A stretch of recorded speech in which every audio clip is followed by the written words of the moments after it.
Mga kapatid, ang mabuting balita ng Panginoon. Pinupuri ka namin, Panginoong Hesukristo. Magsiupo ang lahat. May pagkakataon na maaaring ikaw ay muntik ng sumuko. May pagkakataon na maaaring ikaw ay hindi na nakikinig. May pagkakataon na maaaring ayaw mo nang maniwala at magtiwala sa Kanya. Sapagkat maaaring may mga humihila sa iyo papalayo. May mga nagiging pasanin at mga naging balakid upang siya'y lubusan mong makilala.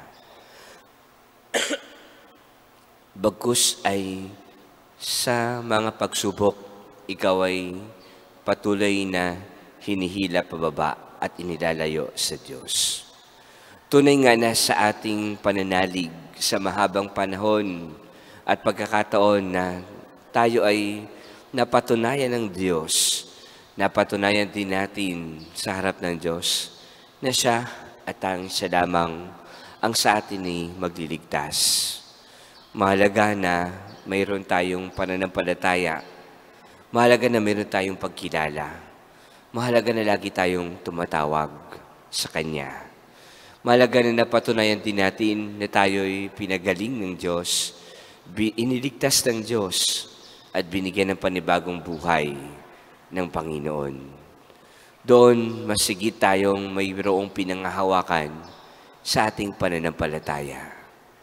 Kaya nga kapag dumating ang pagsubok, it's either ikaw ay masira sa pananampalataya, it's either ikaw ay mandamig sa pananampalataya, o kabalintunaan, kabaligtaran, na mas lalo ka pang napalapit sa Kanya. Mas lalo mo pang napatunayan na ang Panginoon hindi ka pinababayaan. Mas lalo mo pang ibinuhos at ibinigay ang iyong sarili sa paglilingkod. Panginoon, lagi mo kaming tawagin, lagi mo kaming gamitin, lagi mo kaming samahan sa paglalakbay na ito, sa buhay na ito na puno, maaari ng mga pasanin at ng mga problema at pagsubok sa buhay. Ngunit sa kabila na ito, lahat ng ito ay amin nawang mapagtagumpayan, amin nawang malagpasan, amin nawa na maging kasangkapan upang lubos ka naming makilala at sundan. Lubos ka naming maipahayag sa aming mga nararanasan sa buhay. Ngayon ay ating ginugunita si Padre Pio. Naalala ko, meron akong dinalaw sa ospital na may sakit at siya ay nangumpisal. At siya ay active na member ng simbahan, no? Lector, commentator.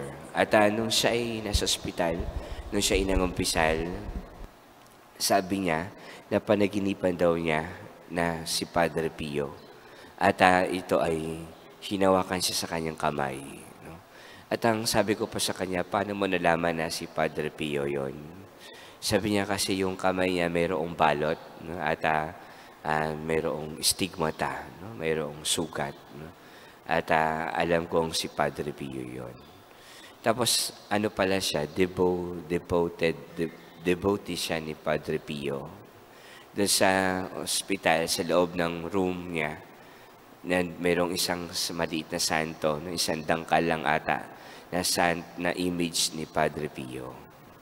After ko na dumalaw sa kanya at siya ay makapagkumpisal, ilang araw lang din siya ay pumanaw.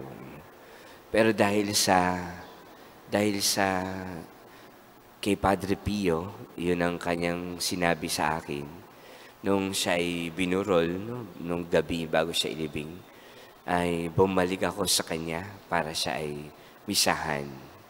At yung kanyang bahay ay nung ako'y pumuntay, nagulat ako kasi nakalubog sa baha. Kasi nung panahon na yun ay masama ang panahon at bumabagyo. No? Kaya sabi ko, tutuloy pa ba ako? Nakalubog na sila sa baha. Ginawa ko, tumuloy pa rin ako at nagmisa pa rin kami habang nakalubog sa baha.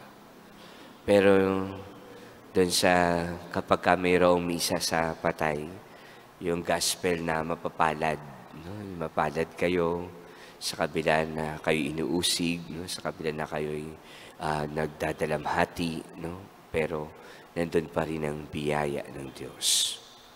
Kung minsan mayroon tayong mga karanasan sa buhay natin na tunay nga na nagsasalita ang Diyos.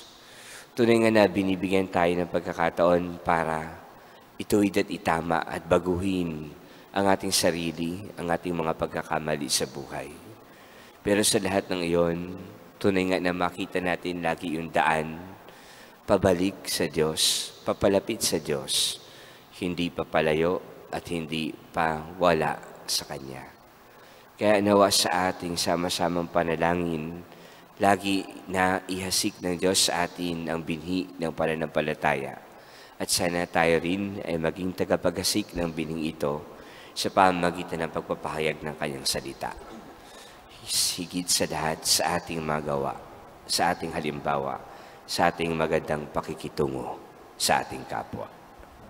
Amen.